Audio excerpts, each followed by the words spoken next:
Sir, ನಿಮ್ಮ ನೇತೃತ್ವದಲ್ಲಿ ನಿಗಮ ಮಂಡಳಿ ನಿರ್ದೇಶಕರನ್ನ ಅಲ್ಲ ಮಾಡಲಿಕ್ಕೆ ಅಧ್ಯಕ್ಷ ನೇಮಕದಲ್ಲಿ ಅಭಿಪ್ರಾಯ ಕೇಳಿಲ್ಲ ಅಂತ ಇದ್ರು. ಹಂಗಾಗಿ ತಮ್ಮ ಅಧ್ಯಕ್ಷತೆಯಲ್ಲೇ ಸಮಿತಿ ಮಾಡಿದ್ರು. ಇಲ್ಲ, ಅದೇ ಉದ್ದೇಶಕ್ಕೆ ಮಾಡಿದ್ದಾರೆ ಅಥವಾ ಬೇರೆ ಜವಾಬ್ದಾರಿಯಿಂದ ಮಾಡಲಿ ಅಂತ ಕೊಟ್ಟಿದ್ದಾರೆ ಗೊತ್ತಿಲ್ಲ.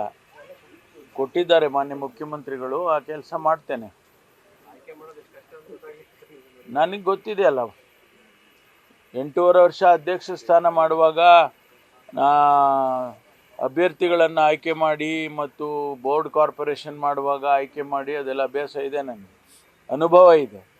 ಅದರಿಂದ ಏನು ತೊಂದರೆ ಆಗಲ್ಲ. ತಿಂಗಳಲ್ಲಿ ಪಟ್ಟಿ ಕೊಡಬೇಕು. ಇನ್ನೂ ಮುಂಚೆನೇ ಕೊಡ್ತೀನಿ.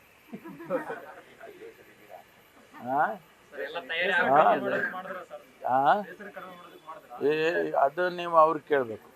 ಕೆ.ಎನ್. ರಾಜನ್ ಅವರು ತಮ್ಮ ಹೇಳಿಕೆಯನ್ನು ಮತ್ತೆ ಹೇಳಿದ್ದಾರೆ ಸರ್, ಸಮರ್ಥನೆ ಮಾಡ್ಕೊಂಡವ್ರೆ 3 DCM ಆಗಲೇಬೇಕು ಅಂತ.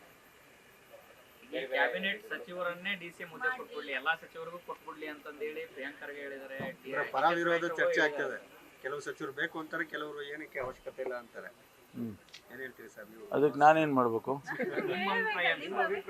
ಯಾಕಂದ್ರೆ ನೀವು ಕೂಡ DCM ಆಗಬೇಕು ಅಂತ ಆ ಸಬ್ಜೆಕ್ಟ್ ಬಿಟ್ಟು ಬೇರೆ ಏನಾರ ಕೇಳ್ರಿ. ತುರ್ತು ಪರಿಸ್ಥಿತಿ 50 ವರ್ಷಕ್ಕೆ ಶುರು ಆಗ್ತಾ ಇದೆ. ಬಿಜೆಪಿ ಅವರು ರಾಹುಲ್ ಗಾಂಧಿ ಮತ್ತೆ ಸೋನಿಯಾ ಗಾಂಧಿ ಅವರು ಕ್ಷಮೆ ಕೇಳಬೇಕು. ನೋಡಿ, ಈ ದೇಶದಲ್ಲಿ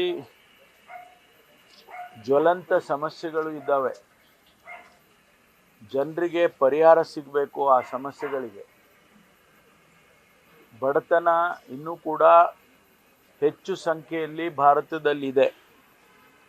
ಅಭಿವೃದ್ಧಿ ಆಗಬೇಕು, ಉದ್ಯೋಗ ಸಿಗಬೇಕು, ವಿದ್ಯಾರ್ಥಿಗಳಿಗೆ ಅವರ ಭವಿಷ್ಯ ಕಟ್ಕೊಳ್ಳೋದಕ್ಕೆ ಈಗೇನು ನೀಟ್ನಂಥ ಸಂಸ್ಥೆಗಳು ಮಾಡಿ ಆ ಸಂಸ್ಥೆಗಳು ಸರಿಯಾಗಿ ಕೆಲಸ ಮಾಡದೇ ಇರ್ತಕ್ಕಂಥದ್ದು, ಮಕ್ಕಳ ಭವಿಷ್ಯ ಹಾಳು ಮಾಡ್ತಾ ಇರ್ತಕ್ಕಂಥದ್ದು ಕೂಡ ಇಡೀ ದೇಶದಲ್ಲಿ ಒಂದು ದೊಡ್ಡ ಸಮಸ್ಯೆ ಆಗಿದೆ.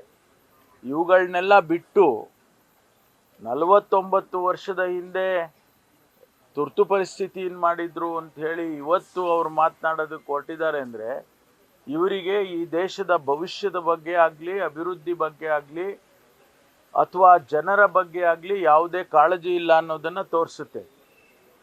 ಹಾಗಾದರೆ ನಾವು ಬ್ರಿಟಿಷ್ನವ್ರನ್ನೂ ಕ್ಷಮೆ ಕೇಳಬೇಕಲ್ಲ. 200 ವರ್ಷ ಇಲ್ಲಿ ನಮ್ಮನ್ನು ಆಳಿ ಹೋಗಿದ್ದಾರೆ, ಅವರಿಗೂ ಕ್ಷಮೆ ಕೇಳಬೇಕಲ್ಲ ನಾವು.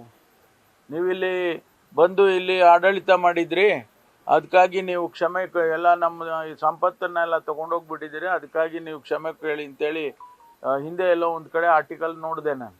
ಆ ರೀತಿ ಹಿಂದೆ ಆಗಿರೋದಕ್ಕೆಲ್ಲ ಹಾಗಾದರೆ ಇವ್ರು ಮಾಡಿರೋದಕ್ಕೆ ನಾವು ಎಷ್ಟು ಕೇಳಬೇಕು, ಕ್ಷಮೆ ಕೇಳಿ ಅಂತೇಳಿ ಹೇಳಬೇಕು.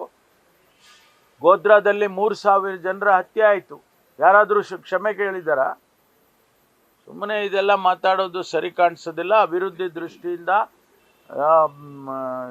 ಇವತ್ತು ಕೇಂದ್ರ ಸರ್ಕಾರ ಮತ್ತೊಂದು ಬಾರಿ ಅಧಿಕಾರಕ್ಕೆ ಬಂದಿದೆ, ಆ ಕೆಲಸ ಮಾಡಲಿ. ನ್ಯೂಸ್ ಫಸ್ಟ್, ನಿರ್ಭೀತಿಯಿಂದ ನಿಮ್ಮ ಪರವಾಗಿ.